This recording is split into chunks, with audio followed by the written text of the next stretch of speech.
Hi girl, if you feel that you lost yourself in the process of becoming a mother, I want you to know that you are not alone. My son has recently turned 2 years old, so I thought today I will sit down with you and do a bit of a reflection. But instead of reflecting on how he changed and developed, today I want to reflect on how I changed and evolved, and I want to share the practical tips that you can also follow to find yourself again. After giving birth, I was in a very low point. I was borderline depressed. I just couldn't find myself. I felt like an empty shell, just a shell of a person who was constantly repeating the same exact things of breastfeeding, putting the baby down to sleep, going to stroller walks, changing diapers, and this cycle just repeated and repeated day and night. And I just couldn't find myself anymore. I couldn't make any decisions. I didn't take care of myself at all. I was full into taking care of the baby, and I just lost myself in the process. But today, 2 years later, I am in a much more confident place. I can make decisions again. I can follow my intuition. I'm taking better care of myself, and I try to be the best mother as well, and also the best woman that I can possibly can. So if you feel yourself in a similar situation that I was in, I got you. And in this video, I want to help you and tell you the main things what I did that helped me. So first of all, I already mentioned in other videos that I started to journal 30 minutes a day. I was actually reading this in a book which I picked up because I wanted to pursue my creativity and create something with my hand. I found this book called The Artist Way, and this is where I got introduced to the morning journal, which is supposed to be written in the morning, but actually doesn't really matter. The point is that it should be written every day for 30 minutes approximately.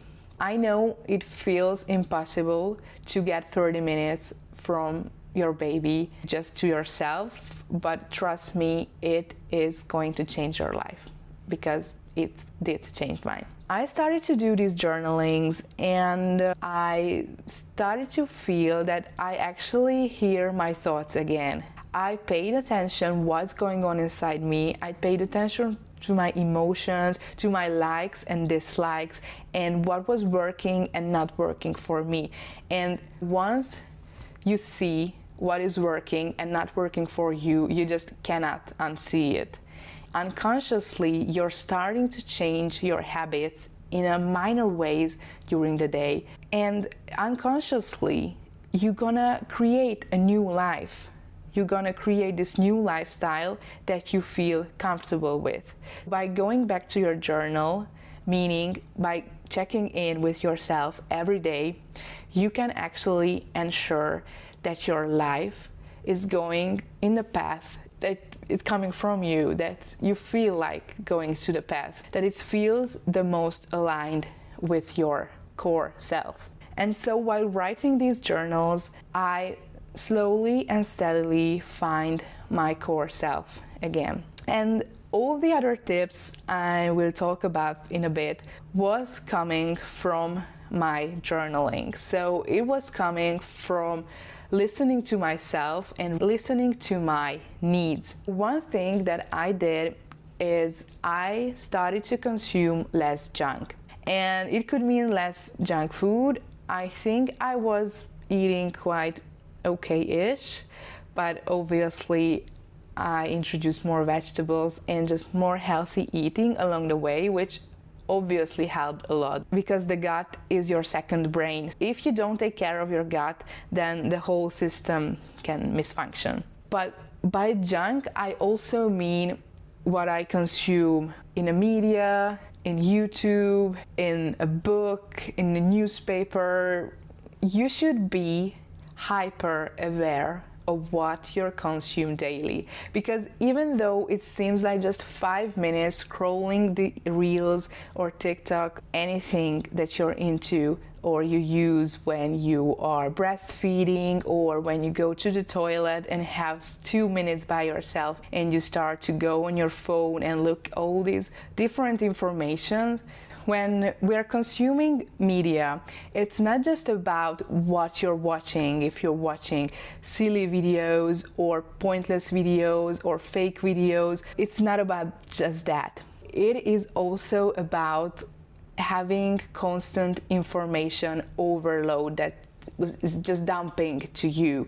So you don't have space to breathe, you don't have space to process your own thoughts because of these media and these content and these other persons. And when we are on our phone constantly and looking at others, we are constantly comparing ourselves to others. I got rid of most of the creators that I was watching. I just kept the ones that I felt like they gave me energy, they helped me solve my issues, and they let me process my own thoughts, and just they let me live my life better and, you know, empower me in a way that feels nice and not drown me with their opinions, contents, and just flashing everywhere. Be hyper aware of what you consume, because those 2 minutes that you spend on your phone will add up. Even though if you spend 2 minutes daily while you're on the toilet, then these actions adds up. And this is also a very big fact that I realized, that habits are those little moments that adds up during a period of time. So if you want to have better habits, then just start with very little. Start with these 2 minutes to spend it in a more, I don't want to say efficient way, but in a way that it's more relaxing to you, more calming, and it's more aligned with your actual values. Another thing I did, and I highly recommend it to you, to set values. So I sat down and I set 10 core values to myself. And in the 10 core values, there was things like authenticity, integrity, honesty, playfulness, creativity, openness. So things that I felt important to me, and things that I know my dream version, the best version, would want to follow. I try to follow these values, and I try to live by these values every day. And these are just great anchors for my decisions, for my steps that I'm taking every day. And on this note, I also started to familiarize myself and enjoy myself while doing nothing.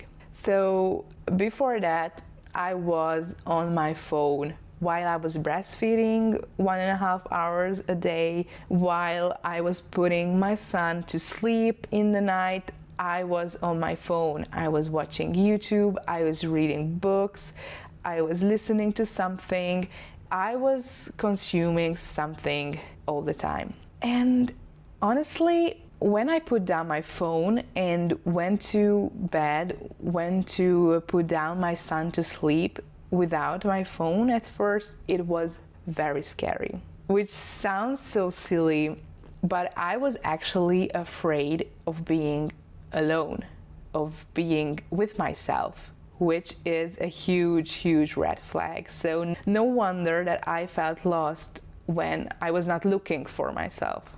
You know what I mean? So I felt lost because I was neglecting myself. I wasn't trying to repair the connection with myself, because I numbed myself with all these flashy other people that I was just constantly consuming. So one homework that you can take from this video could be to put down your phone and to just be alone.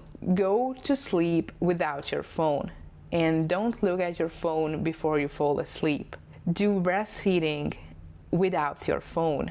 just with yourself, with your own thoughts, and just let's see what comes up. I know it's hard because it was hard for me, but after I started to do that, it became easier and easier, and today I feel just much calmer and relaxed when I know that I'm not taking my phone to the bedroom while I'm making my son go to sleep. And if you feel like that you cannot achieve anything because you keep on repeating tasks all day, just try to start a project that you want to start. Just pick a small project that you know that you can finish, that you know that you can just work in 5 minutes every day. Just start a project, start a drawing, start to knit, start to write a book, or whatever that's in your heart that you feel like you should create in this world. So just start the project and just pick the smallest possible step that you can start with and finish that step. And then you can continue with the next smallest step, and so on and so on. But this actually would help you feel that you achieved something in the day. So you can also create a video like this. I just sit down here, I talk to you, I edit the video, upload it, and then I feel that I did something.